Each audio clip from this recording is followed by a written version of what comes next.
Have you ever stopped and realized that some of the most manipulative people you've ever met, well, they aren't exactly rocket scientists?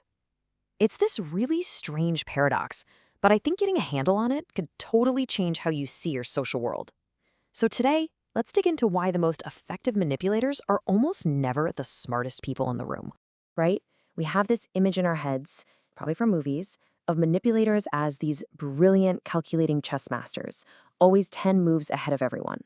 But what if that's just a total myth? And what if believing in that myth is the very thing that makes us vulnerable to a kind of manipulation that's way simpler and honestly, a lot more chaotic? Okay, so here's the core idea. The kind of manipulation that really poisons our workplace, our families, and our friendships, it almost never comes from a place of some sophisticated, high IQ plan. Nope, it's usually born from something way more primal. Think desperation, emotional immaturity, and just the frantic, impulsive actions of someone who knows they can't win by playing fair. So why does busting this myth of the genius manipulator matter so much? Because you see, understanding the reality behind this whole fiction is pretty much our first and best line of defense. Let's break down exactly how this big misconception leaves us totally exposed.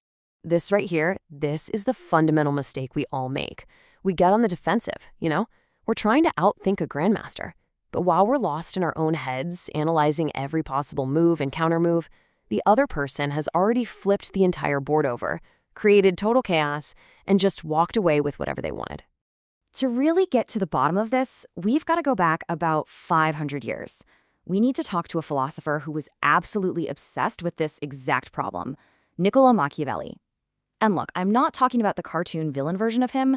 We need the clear-eyed realist who gave us a playbook for seeing people as they truly are, not just how we wish they were. It's kind of funny, pop culture has basically turned the name Machiavelli into a synonym for being cruel and sinister. But his real genius wasn't about teaching people how to be cruel. It was about teaching them how to see clearly. He just stripped away all the flattery and the nice ideals and took a hard look at what actually drives people, their fears, their appetites, their insecurities, the real stuff. Okay, I know this quote is jarring, but it perfectly captures his point. This isn't just about being a cynic. It's about recognizing that people are often driven by raw, gut-level self-interest and emotion, not by some noble ideals. And this is the landscape where the immature manipulator thrives, because they operate entirely on this primal level. So if you're looking at it from Machiavelli's perspective, manipulation isn't a tool of the strong at all. It's a weapon of the weak. When someone can't win with logic or merit or actual strength, they've got one last resort. Create so much confusion and chaos that clear thinking just becomes impossible. In other words, if you can't win the game, you just wreck the board. And this brings us to a really uncomfortable question, doesn't it? If this kind of manipulation is so, well, unsophisticated, why are intelligent, thoughtful people so often the ones who fall for it? The answer is their greatest strengths, their logic, their empathy, their sense of fairness, actually become their biggest weaknesses. I mean, just think about it for a second. Your commitment to logic, it's totally useless against someone who lies and contradicts themselves without even a hint of shame. Your empathy, that just becomes a weapon for them to use against you when you're faced with fake suffering. Your patience, that gets twisted into just tolerating awful behavior. And that deep, deep fear of being seen as unfair, it can paralyze you when you're dealing with constant, baseless accusations. And this image, well, it really says it all, doesn't it? You are meticulously, thoughtfully playing a game of chess. You're following the rules, you're respecting the game. But your opponent, they have zero interest in actually playing. They are just waiting for the right moment to flip the board, send all the pieces flying, and declare victory in the mess they just made. So what does it actually look like when someone flips the board? Let's get into the nitty-gritty. Let's break down the core tactics they use to just bypass your intelligence and go straight for your emotions. The first and most common tactic requires absolutely zero intelligence, just a willingness to be completely emotionally volatile. By creating this storm of unpredictable anger or tears or accusations, they make their emotional state the only thing in the room that matters. Your brain gets so busy just trying to manage the chaos that you have no energy left to think clearly. The goal here is simple: exhaust you into submission. Next up, we have the performance of victimhood. And wow, is it effective. By constantly casting themselves as the one who's been wronged, the manipulator completely hijacks your own sense of morality. All of a sudden, you can't push back or set a boundary or hold them accountable for anything, because if you do, you feel like you're the bad guy. So you end up questioning your own actions while their bad behavior gets a total free pass. All right, the next tactic targets your brain's processing power directly.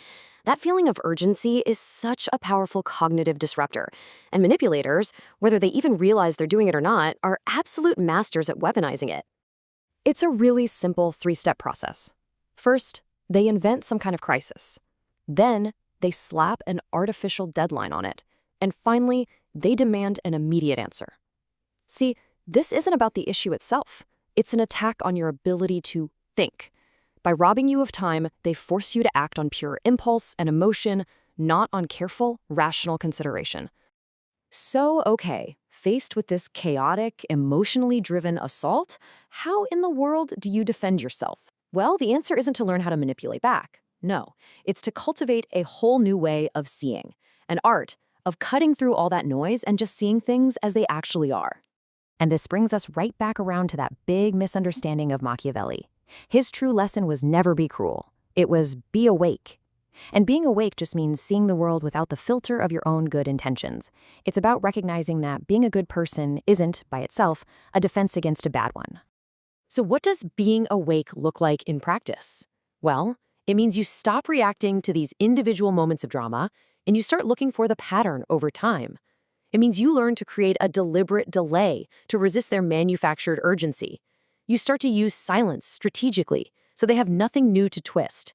And, maybe most importantly, you realize that playing by the normal rules of fairness just doesn't work when the other person isn't even playing the same game. And that really brings us to the core insight of this whole thing. Manipulation doesn't work by outsmarting you. It works by creating an environment where your intelligence becomes completely irrelevant. Emotional chaos, weaponized victimhood, fake crises, none of that stuff responds to logic. It's all designed to just push your thinking mind aside and let your reactive, emotional mind take the wheel. This quote right here is the perfect summary of our defense. Look, being fair, being logical, being empathetic, these are powerful virtues.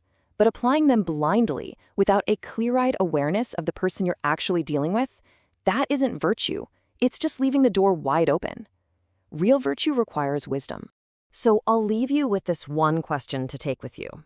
In those challenging relationships in your own life, are you getting lost in the heat of the moment, just reacting to the performance? Or are you stepping back, taking a breath, and seeing the clear, undeniable pattern? Because the difference between those two, that's everything.